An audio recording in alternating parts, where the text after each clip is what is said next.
Selamat siang, dokter. Oke, ayo jalan.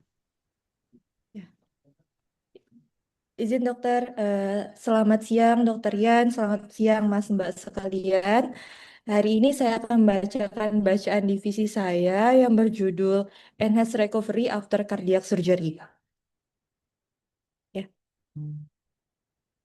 Jadi di sini saya akan membahas jurnal yang dikeluarkan dari Enhanced Recovery After Surgery Cardiac Society dan ERAS International Society dan conjunction sama STS, dokter.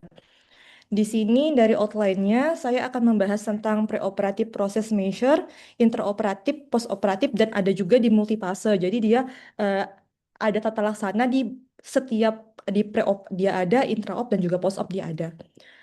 Untuk preoperatif sendiri dia ada dibagi menjadi dua, ada preoperative screening and risk assessment sama prehabilitation. Jadi untuk tahu pasiennya ini itu bisa menjadi kandidat ERAS atau tidak, itu sangat penting untuk kita bisa meng-screening dan mengakses risikonya. Untuk mengakses risikonya ini sendiri, di jurnal ini tuh menggunakan STS atau bisa juga dengan Euroscore, di mana STS dan atau Euroscore ini bisa dipilih salah satu dan digunakan untuk mendeteksi mortality dan morbidity dari pasien yang akan direncanakan operasi jantung. Jadi semakin tinggi resiko operasinya, maka untuk dia bisa menjadi ERAS itu akan lebih rendah. Sementara sebaliknya kalau resikonya itu mortality dan morbidity-nya lebih rendah, maka untuk dia menjadi kandidat ERAS pasca operasi itu akan semakin tinggi.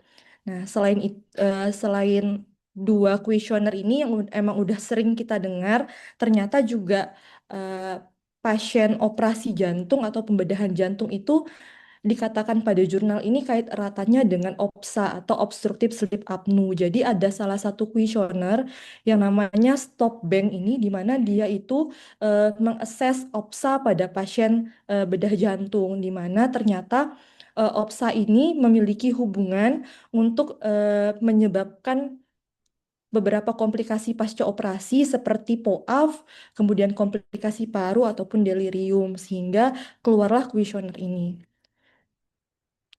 Jadi secara rinci di jurnal ini membahas beberapa hal yang bisa di-screening dan di-assessment pada preoperasi. Yang tadi saya jelaskan bisa dengan STS score ataupun Euroscore. Kemudian bisa frailty assessment. Frailty ini tuh penurunan fungsi fisiologi seseorang terhadap suatu stres, dan operasi itu sendiri bisa dikaitkan dengan stres itu tersebut. Biasa terjadi pada pasien lanjut usia. Jadi semakin frailty seseorang, maka akan meningkatkan resiko mortality dan morbidity-nya. Semakin tinggi resiko mortality dan morbidity-nya, maka semakin kurang dia bisa menjadi kandidat untuk ERAS. Selain kuesioner-kuesioner tersebut, bisa juga screening ini berdasarkan hasil lab. Lab-lab yang penting untuk dicek itu adalah yang pertama HbA1c. HbA1c ini menjadi marker dari kontrol diabetes yang buruk yang nantinya bisa menjadi prediktor dari komplikasi post-op dan juga salah satunya untuk menyebabkan infeksi luka operasi. Selain HbA1c, HbA1c kan memang sudah sering routinely kita nilai. Yang mungkin agak masih baru itu adalah serum albumin, urin albumin, dan juga rasio albumin kreatinin urin. Nah, jadi kalau misalnya serum albumin itu dikaitkan dengan malnutrisi yang nantinya menjadi prediktor untuk meningkatkan mortality dan morbidity. Nah, untuk urin albumin sendiri itu ada yang menilainya urin albumin saja, ada juga yang mengaitkan dengan rasio albumin kreatinin urin, yang mana hal ini tuh bisa berkaitan dengan AKI yang nantinya AKI post-op itu meningkatkan morbidity sehingga recovery-nya juga akan menjadi lebih lama. Selain itu tadi ada OPSA tadi dan juga pasien-pasien dengan penggunaan opioid pre-op. Jadi pasien yang memang memiliki nyeri kronis dan mengkonsumsi analgetik apalagi di opioid, nanti untuk post-operatifnya harus disesuaikan untuk analgetiknya, ya. Jadi di jurnal ini itu tidak hanya mengaitkan ERAS itu post-op saja, tapi persiapan pre-opnya juga. Selain assessment dari resiko dan juga nilai-nilai lab tadi, di pre-op ini juga ada istilah prehabilitation. Kalau selama ini kita hanya fokus pada rehabilitasi setelah operasi, di jurnal ini tuh dia menjelaskan bahwa ada suatu penelitian yang ternyata pasien yang menjalani prehabilitasi itu memiliki angka komplikasi yang lebih rendah dan juga length of stay yang lebih singkat. Jadi recovery-nya lebih cepat. Nah, jadi prehabilitasi ini ada apa aja sih? Yang pertama ada edukasi. Edukasi dari dokter ke pasien, kemudian optimalisasi nutrisi sebelum operasi, kemudian exercise training. Exercise training ini termasuk training untuk otot-otot inspirasinya. Jadi pasiennya dilatih, dikasih tree flow. Nah, ini yang mungkin masih kurang routinely kita lakukan. Kemudian social support dan juga anxiety reduction. Itu untuk yang preoperatif. Sekarang kita ke intraoperatif. Jadi intraoperatif sendiri untuk bisa ERAS itu tercapai juga banyak. Ada beberapa hal yang harus diperhatikan pada saat intraoperatif ini.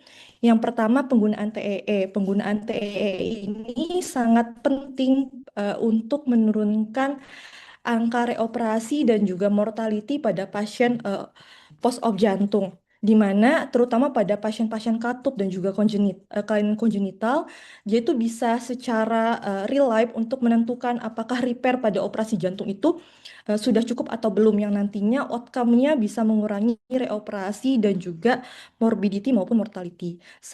Semakin ke sini tidak hanya untuk operasi katup dan juga operasi kongenital, pada pasien CABG pun penggunaan TEE ini sangat dinilai bermanfaat, di mana dia juga bisa menilai regional wall motion abnormality, fungsi ventricle secara global, dan juga hemodinamik dari pasien. Nah, di mana penggunaan TEE ini nantinya bisa mempengaruhi keputusan pembedahan dan juga anestesi secara positif untuk meningkatkan outcome dari pasien. Selain TEE, itu adalah protective lung ventilation, di mana dalam jurnal ini dikatakan bahwa low tidal volume, jadi penggunaan tidal volume yang rendah dengan PIP yang rendah, PIP, maksud saya peak inspiratory pressure yang rendah kurang dari 16, namun PIP, peak expiratory pressure lebih dari 5 itu terbukti menurunkan komplikasi paru setelah operasi jantung. Jadi setting ventilator itu juga sangat penting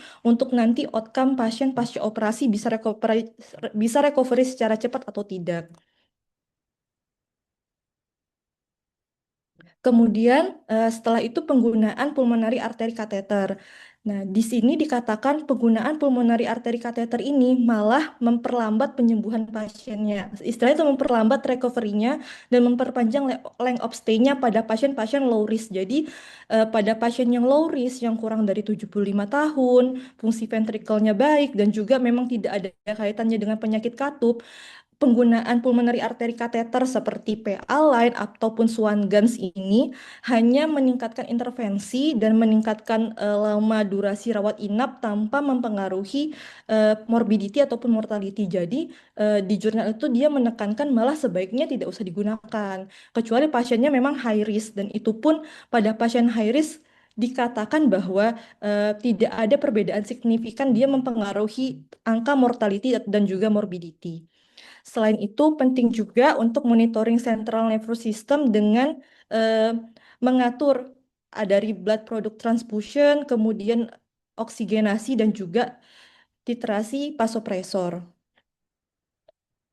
Kemudian pengaturan intraoperatif yang penting lagi adalah post-operative nausea vomiting and prevention. Jadi sebelum selesai operasi itu dia itu harusnya diberikan preventif untuk mual muntah setelah dia sadar nanti. Jadi pemberiannya itu disarankan dia pas operasinya sedang berlangsung itu sudah diberikan.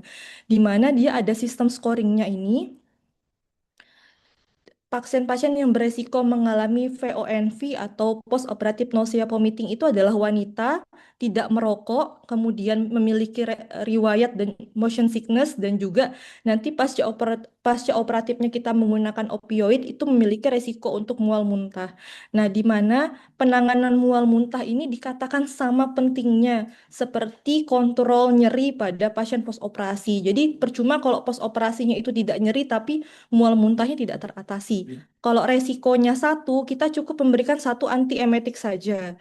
Tapi setiap meningkat satu, misalnya ada dua faktor resiko, maka antiemetiknya dua tambah satu lagi jadi tiga tambah satu lagi jadi empat. Dan dikatakan antiemetiknya ini sebaiknya dari golongan yang berbeda dengan cara kerja yang berbeda. Nah, selain itu, ini juga poin pentingnya adalah goal-directed perfusion, di mana dikatakan delivery oksigen atau DO2 yang optimal pada pasien operasi jantung dengan CPB itu adalah 280 ml per menit per meter persegi dengan hipotermia 32 sampai 34 Celcius. Itu berkontribusi untuk menurunkan kejadian AKI sehingga nanti bisa mempercepat recovery-nya juga. Selain itu dikatakan DO2 yang rendah atau delivery oksigen yang rendah pada pasien dengan CPB itu sangat berkontribusi besar terhadap morbiditas dan juga mortalitas pasca operasi bedah jantung. Ini untuk reminder kembali kalau DO2 itu terdiri dari cardiac output, HB dan juga PaO2. Tadi sudah yang intraoperatif, sekarang kita pindah ke yang postoperatif. Untuk postoperatif ini apa saja sih yang penting? Sebenarnya poin penting dari ERAS ini sendiri di postoperatifnya yang utama, yaitu satu ini ekstubasi. Jadi ekstubasi itu yang penting juga dalam ERAS ini. Dia dibedakan menjadi dua kategori, early extubation sama intraoperative extubation. Early extubation ini kalau misalnya dia kurang dari 6 jam atau di istilah jurnal-jurnal lain itu menyebutnya sebagai fast track extubation, itu kurang dari 6 jam. Dikatakan bahwa pasien yang fast track extubation itu bisa dikerjakan pada rutin pada semua pasien-pasien dengan low risk ataupun pada pasien yang high risk elektif itu juga sebenarnya sudah dilakukan, misalnya pada pasien dengan repair aorta ascending dan juga aortic root itu sudah dikerjakan, di mana pada beberapa penelitian dikatakan dia menurunkan durasi ICU dan LOS tanpa perbedaan tingkat mortalitas. Sementara yang intraoperative extubation ini dikatakan intraoperative extubation misalnya dia diekstubasi pada saat operasi, jadi masih di ruang operasi, misalnya jahit kulit tuh udah diekstubasi, atau kurang dari satu jam setelah operasi itu dikatakan intraoperative extubation. Nah, atau dalam istilah jurnal-jurnal lain itu dia bilangnya sebagai ultra fast track extubation. Itu kurang dari 1 jam pasca operasi sudah diekstubasi. Atau pada saat di ruang OK. Nah, pada yang tipe yang ini tuh masih highly selective, jadi nggak semua pasien bisa dilakukan. Namun pada penelitian dikatakan resiko reintubasi dan komplikasinya itu sama aja kayak ekstubasi yang standar pada umumnya. Kemudian postoperatif itu juga penting kita mencegah terjadinya AKI dengan monitoring serum kreatinin secara tepat, dan juga ini yang sering penting kita lakukan adalah eh, secara ketat memantau kuantitas urin output atau balance cairan dan juga replacement volume yang adekuat. Itu untuk mencegah AKI karena AKI ini juga sangat mempengaruhi recovery pada pasien. Selain itu, postoperative activity and external precaution. Jadi pada pasien yang post-op jantung itu malah untuk bisa mencapai erasnya, dia itu disarankan sudah bisa berjalan, muscle exercise dalam waktu 24 jam pasca operasi, termasuk early upper extremity exercise. Jadi peregangan anggota gerak tangan, lengan atas itu sangat penting. Jadi ambulasi dini ini juga dinilai bisa menurunkan atelektasis, efusi pleura, dan kejadian pneumonia sehingga nanti recovery-nya menjadi lebih cepat. Selain itu ada goal directed therapy di mana pemberian cairan dan juga support hemodinamik itu harus secara berkesinambungan sehingga menghindari organ injury, komplikasi medikal dan juga penurunan angka LOS. Kemudian poin kedua yang penting selain ekstubasi dari ERAS itu adalah opioid sparing pain management ini. Jadi eh, pengelolaan nyeri itu adalah yang penting juga. Jadi dikatakan multimodal analgesia pada eh, pasca operasi itu bisa menurunkan angka penggunaan opioid, bisa menurunkan pain score-nya juga, bisa menurunkan mual muntahnya juga, bisa membantu early extubation dan juga yang pasti membantu mempercepat recovery-nya. Jadi disarankan tidak hanya memberi opioid saja, tapi juga memberi analgetik golongan lain yang seperti yang sudah routinely kita kerjakan sebenarnya, sudah menggabungkan antara opioid sama yang non opioid seperti paracetamol, ibuprofen itu kan juga tetap diberikan di samping kita memberikan pasiennya opioid. Kemudian ini juga sudah rutin dilakukan yaitu pemberian regional analgesia. Jadi pasiennya pada saat operasi itu pada saat Duranto Op itu diberikan injeksi muscular block atau epidural block yang bisa menurunkan nyeri sehingga nanti recovery-nya menjadi lebih cepat. Yang penting itu karena nyerinya dia ditangani dengan adekuat sehingga pasiennya itu mau nafas juga mau latihan nafas menjadi lebih enak, mau bergerak juga lebih enak. Jadi yang sebelum-sebelumnya tadi saya jelaskan itu bisa tercapai dari pengelolaan nyeri yang baik. Nah, selain pada ekstubasi dan nyeri, blood management ini yang mungkin juga penting karena dia ada di setiap fase, baik preoperasi, intraoperatif, dan juga postoperatif. Jadi di jurnal ini pasien-pasien preop itu ditangani dulu kalau misalnya ada anemia, kemudian dia dikasih suplementasi besi, dikasih suplementasi asam folat untuk anemianya tuh tidak ada. Jadi screening anemia sebelum operasi itu sangat penting. Kemudian durante op-nya itu dia minimize blood loss dan juga hemodilusi. Kemudian yang post operatif ini mungkin yang paling berbeda dengan yang selama ini sering kita jalani. Jadi di sini dia itu permissive anemia in the intraoperative and post operative phase. Jadi dia itu jika pasiennya HB-nya masih lebih dari 7,5 tanpa ada active bleeding, non bleeding itu dia tidak mentransfusi terlebih dahulu. Jadi dia eh, tidak memberikan transfusi secara cepat. Jadi mengurangi angka transfusi sehingga nanti itu ada kaitannya dengan lama rawat inap dan juga recovery-nya juga diharapkan menjadi lebih cepat. Nah, dan yang terakhir terkait POAF. Jadi di POAF ini juga dia hanya tidak menangani di post-op saja, tapi dari pre, intra, dan juga pasca operasi. Pre-nya itu maksudnya dia dengan screening CAFAT score ini. Kalau misalnya CAFAT score-nya memang sudah high risk, maka penggunaan beta blokernya itu tidak akan dihentikan sampai dia akan operasi dan harus immediately beta blokernya itu juga harus langsung diberikan pasca operasi. Kemudian kalau yang intraoperasi itu adalah eh, perlakuan posterior perikardiotomi. Jadi dalam suatu jurnal dibilang kalau misalnya pericardial effusion itu sangat berimplikasi dengan terjadinya POAF. Jadi ada penelitian yang menunjukkan bahwa pasien yang dilakukan posterior perikardiotomi itu menurunkan terjadinya pericardial effusion dan juga sekaligus menurunkan kejadian POAF. Nah, jadi ini satu contoh gambarnya dia lakukan posterior perikardiotomi. Jadi di bagian LV-nya itu di medial dari si nervus phrenicus dibuat insisi secara vertikal.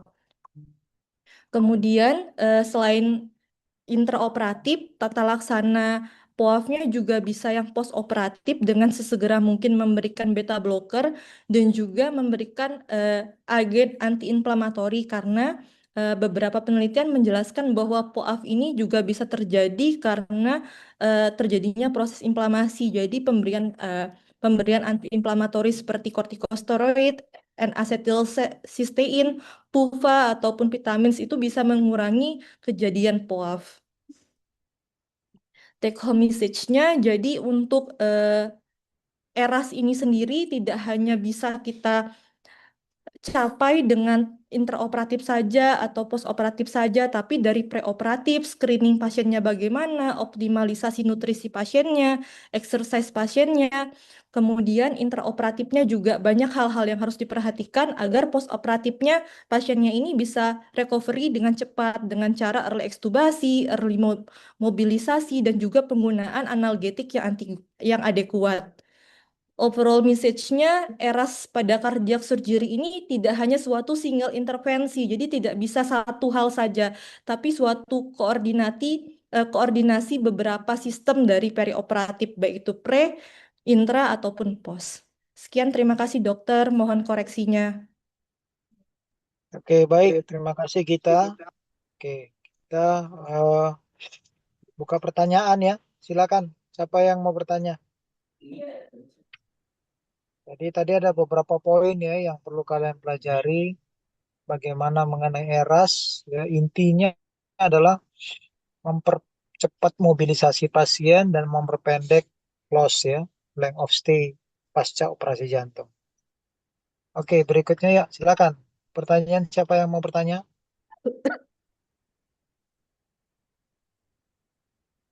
Jaga satu Ya, ada. ingin tanya dok, Siapa nih? Reno dok.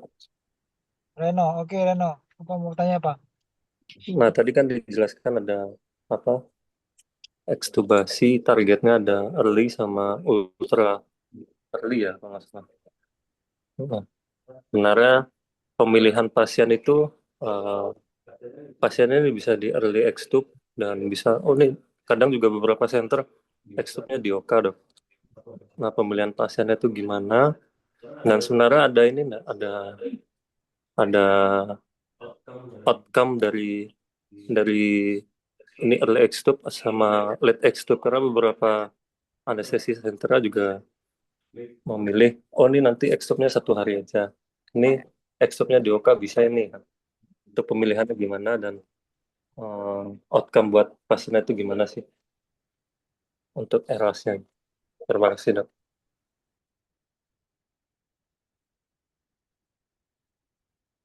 Oke ya, silakan. Izin mencoba menjawab dokter, mohon koreksinya. Jadi tadi kalau misalnya di jadi early extubation itu kalau kurang dari 6 jam atau fast track extubation. Kalau intraoperatif atau immediately extubation itu yang kurang dari 1 jam atau sering juga disebut ultra fast track extubation.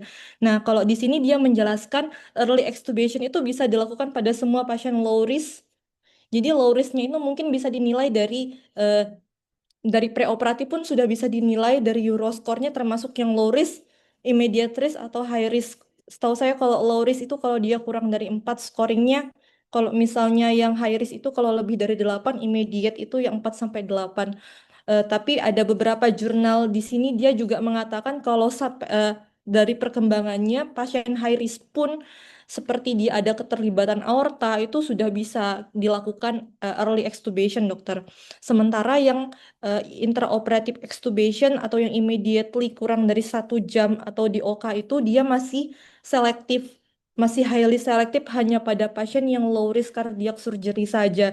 Jadi kalau misalnya kita scoring dari segi scoring seperti Euro ataupun STS mungkin yang skornya kurang dari 4 atau STS-nya tuh skornya kurang dari 2, dokter.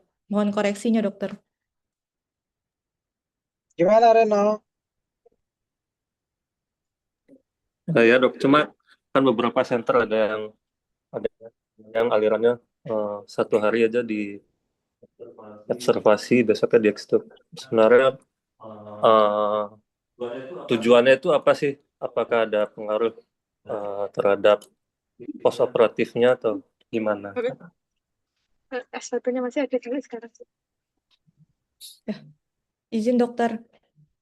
Dari jurnal ini sih bilang kalau misalnya early ataupun intraoperatif itu dari penelitian yang mereka rangkum itu nggak ada perbedaan secara signifikan baik dari segi mortality ataupun reintubasi, dokter. Nah, sementara malah dia itu mempersingkat length of stay dan juga ICU stay-nya. Jadi kayak dari segi jurnal itu menyatakan bahwa dampak positifnya tuh lebih banyak kalau kita early dibanding kita late extubation.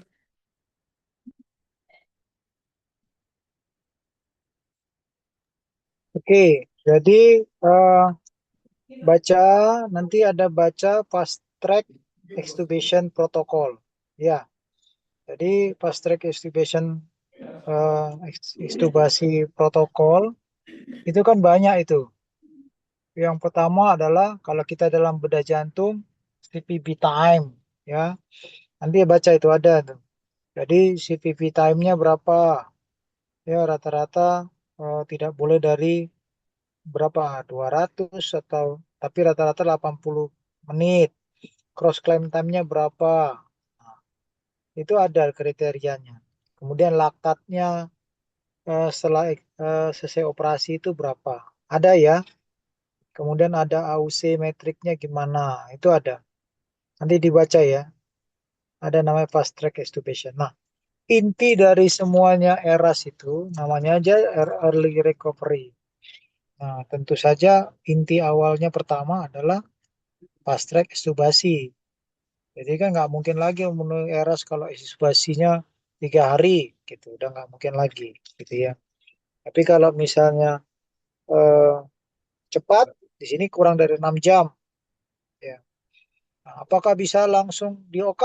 Kamu kalau yang pernah ikut ke Mayapada, hampir sekarang semuanya dokter pilihan pasti di OK kan? Di OK langsung di ekstubasi. Nah, kenapa bisa begitu? Ya pertama tentunya dengan adanya penemuan reverse daripada obat-obatan anestesia. Itu dulu ya toh. Kalau nggak bisa di reverse tentunya orangnya masih ngantuk-ngantuk gitu. Nggak mungkin kamu bisa ekstubasi orang yang belum sadar penuh. Bisa terjadi aspirasi dan segala macam.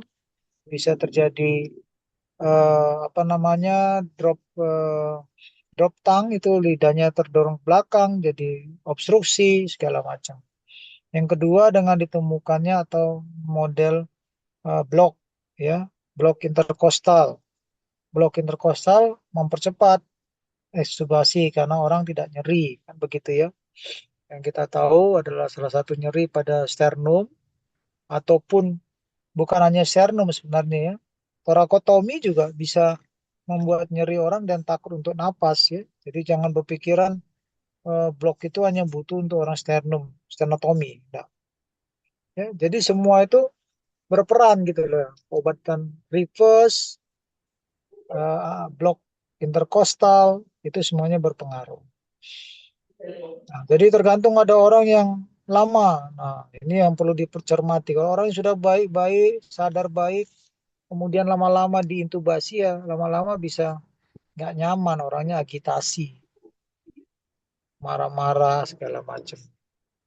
Ya, oke, good. Pertanyaan berikutnya,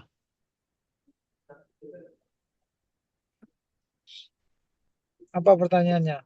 Yang lain. Jaga satu ada. Tere, kamu mau nanya apa Tere? Kamu tanya Gita ini. Si Majid, ayo Majid, kamu nanya apa Majid? Ayo, Yonatan ini baru-baru nih. Christian, ayo Fauzi, ayo. Jadi ikut-ikut gini nih kamu harus sudah baca. Sekarang kan sudah saya instruksikan Dokter Danang, walaupun kita belum bisa merubah yang 2 semester itu, 2 semester itu kamu skill dan knowledge-mu sudah jago gitu loh. Jadi kalau sudah masuk stase itu jangan lagi fokus pada baca-baca, ilmumu sudah. Ayo silakan, siapa mau nanya? Mohon Fauzi, izin bertanya, Dok. ya apa? Dengan Fauzi, Dokter. Mbak, kita mau izin bertanya. eh Masih belum paham untuk yang postoperative atrial fibrillation ini, kaitannya pericardial effusion dengan atrial fibrillation itu seperti bagaimana PE bisa menyebabkan AF? Mungkin mohon izin pencerahannya. Terima kasih, Dok, Mbak. Ayo kita. Ya, izin dokter. Jadi sebenarnya kalau misalnya dia POAF ada terjadi atrial fibrillasi pasca operasi, otomatis kan recovery-nya akan menjadi lebih lama. Jadi kaitannya sama ERAS itu ada hal tersebut. Nah, tapi apa kaitannya lagi atrial fibrillasi sama pericardial effusion? Jadi efusi perikard ini kan nanti cairan ataupun darah itu kan akan terakumulasi di terakumulasi di kafum perikardnya. Nah, akumulasi tersebut bisa merangsang sel-sel inflamatori seperti sitokin, inflamasi dan lain-lain. Nah, si sitokin inflamasi eh, dan sel-sel inflamasi lainnya ini, proses inflamasi ini sendiri bisa merangsang terjadinya atrial fibrilasi itu. Makanya pada jurnal ini dia tuh merekomendasikan posterior perikardiotomi untuk mengurangi si efusi perikardnya. Sehingga harapannya efusi perikardnya berkurang, proses inflamasinya itu juga bisa dicegah sehingga nanti atrial fibrilasinya itu bisa berkurang. Walaupun terjadinya POAF ini sebenarnya banyak sekali resikonya selain perikardial efusi, tapi salah satunya tuh itu. Nah, nanti kalau misalnya atrial fibrilasi pasca operasinya tidak terjadi, harapannya recovery pasiennya itu menjadi lebih cepat, jadi ERAS-nya bisa tercapai.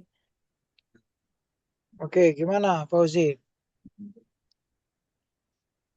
Sampun dokter. Terima kasih dokter Mbak Gita. Ya, terima kasih. Oke ya, jadi udah jelas ya. Makanya kan pada beberapa orang yang sering ikut saya kan saya sudah ajarin ya, berdasarkan paper ini yang dibaca dan beberapa penelitian lain bahwa darah yang ada di dalam intraperikard yaitu bisa merangsang atrial ya, merangsang jantung untuk terjadinya postoperatif atrial fibrilasi. Ya, salah satu solusinya apa? Solusinya adalah mendrainase, bisa dengan thorax drain, intraperikard drain, ya. Kalau intraperikard drain hati-hati pada koroner. Nah, makanya dipakai yang jenis yang fleksibel, yang silikon, yang kamu lihat kalau di Mayapada atau di Premier saya pasang kan. Nah, yang kedua lagi ya melubangin perikatnya yang bagian bawah, karena kalau di atas kan dia nggak bisa. Kalau cairan yang ngendor di bawah, solusinya apa? Ya dibuat lubang drainase di perikat posterior. Nah, yang pasti hati-hati dengan phrenic nerve. Jangan sampai kamu buat lubang, kamu motong phrenic nerve. Ya, paralisis nanti diafragmanya. Ya, jadi harus tahu kamu di mana itu buat lubangnya itu. Itu dibuat di situ biar buat gambar, ya kan, terlalu jelas. Tapi hati-hati jangan kena phrenic nerve. Ya, jatuhkan dia ke pleura. Nanti pleura ditangkap oleh drain intrapleura. Oke, berikutnya pertanyaan berikutnya. Siapa yang mau nanya? Izin bertanya, dokter. Siapa ini? Izin Fikri, dokter. Ya, nanya apa kamu Fikri? Izin, dokter, terkait masalah nyeri. Dokter, tadi kan disebutkan juga untuk mempercepat pemulihan itu menggunakan multimodal analgesia. Nah, terkait penggunaan opioid semacam fentanyl, kapan kita bisa melakukan penghentian, dokter? Terima kasih. Untuk pengantar. Ya, silakan kita. Ya, jadi opioid sparing pain management ini maksudnya kita bisa memberikan opioid, misalnya fentanyl, dikombinasikan sama yang non opioid, misalnya kayak sering kita gunakan paracetamol ataupun ibuprofen. Nah, kapan dihentikan? Kalau misalnya kita evaluasi nyerinya pasiennya post op setelah 1 sampai 2 hari, misalnya kayak gitu, atau 1 hari saja pasiennya ternyata nyerinya sudah nggak udah berkurang dari bisa dengan fast atau dari eh, scoring nyeri yang lain boleh yang mana aja. Nanti dilihat nyerinya apakah berkurang atau enggak. Kita tapering down bisa kalau ditambah dengan anti nyeri yang non opioid kayak paracetamol ataupun ibuprofen. Nah, di tapering down si fentanylnya sampai eh, kita hentikan. Nah, itu bertahap. Nah, tapi si yang non opioid kayak golongan NSAID itu tetap kita pertahankan selama si golongan opioidnya itu masih kita berikan gitu. Sebenarnya untuk patokan waktu jam, misalnya kayak 6 jam atau 12 jam atau 24 jam itu nggak ada patokan jamnya sih, belum ada cut off jamnya. Mungkin kalau misalnya Fikri mau meneliti berapa jam bisa dihentikan mungkin bisa, tapi sejauh ini saya cari belum ada cut off jamnya kapan dia bisa dihentikan, Dok. Jadi selagi dia harus di tapering selagi tetap kita berikan anti nyeri yang golongan non opioid. Ya, kapan dihentikan ya kalau pasien nggak nyeri. Iya kan? Hmm. Karena kamu penting sekali. Orang post op paru, post op jantung. Kalau dia nyeri, takut batuk, takut napas, itu malah nggak baik nanti. Retensi sputum, pneumonia, dan nggak karu-karuan. Ya, ya nggak ada waktu yang. Cuman untuk orang ikut ERAS, program ERAS itu ada kriterianya. Kalau saya nggak salah 3 kali 24 jam atau apa itu, kalau nggak bisa dilepas itu dia keluar dari drop out dari ERAS program. Ya udah, Oke, Dok. Terima ya, kasih, Dokter. silakan yang lain.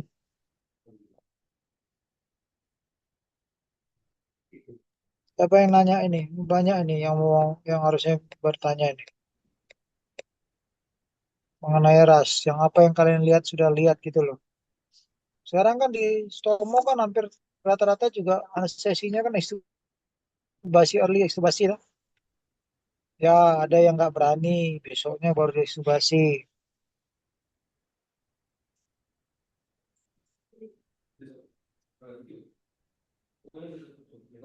Ya, apa nggak berani? Karena sarana prasarana nggak baik. Kalau tiba-tiba butuh X-ray, nggak bisa. Kita jam 9 sudah pulang petugasnya.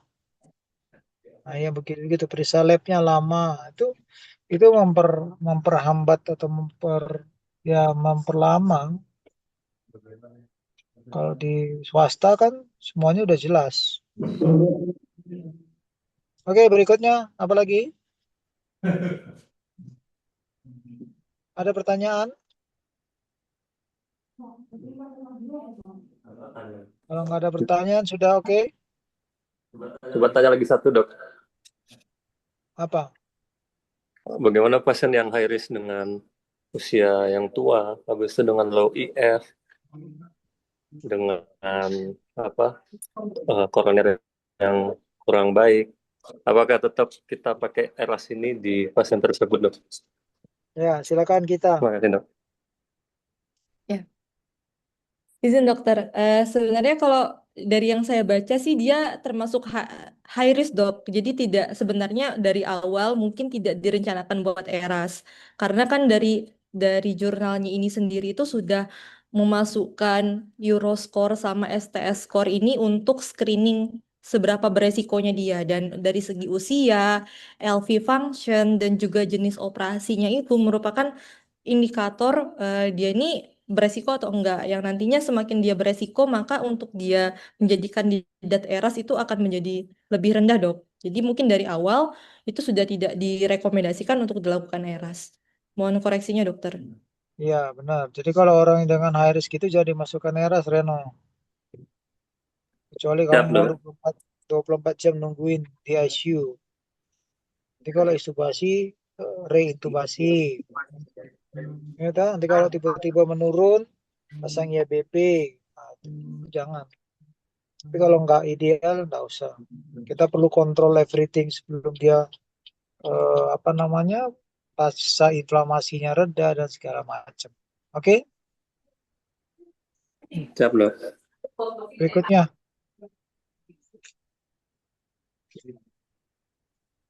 apalagi yang mau ditanya? DMDM ada tanya nggak? Atau baru pertama dengar ERAS?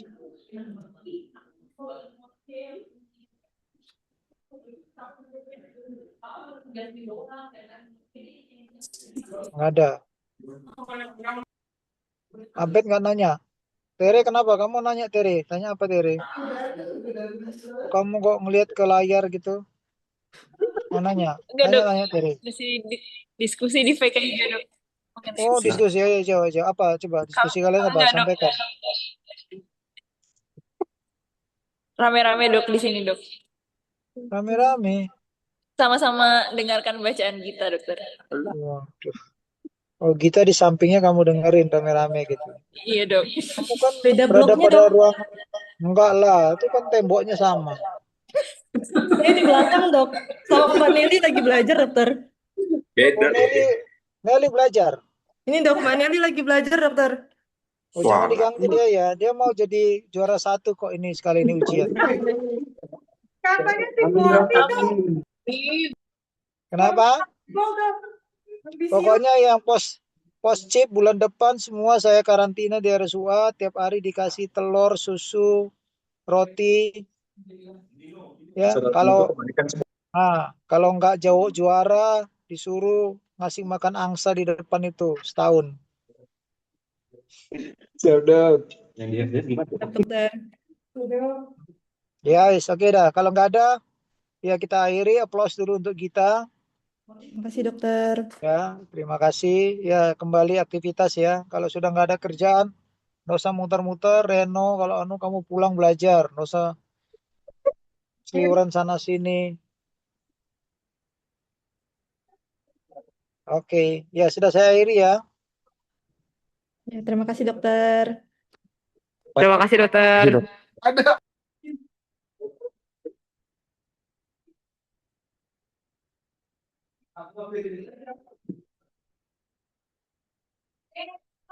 Ya, Mbak.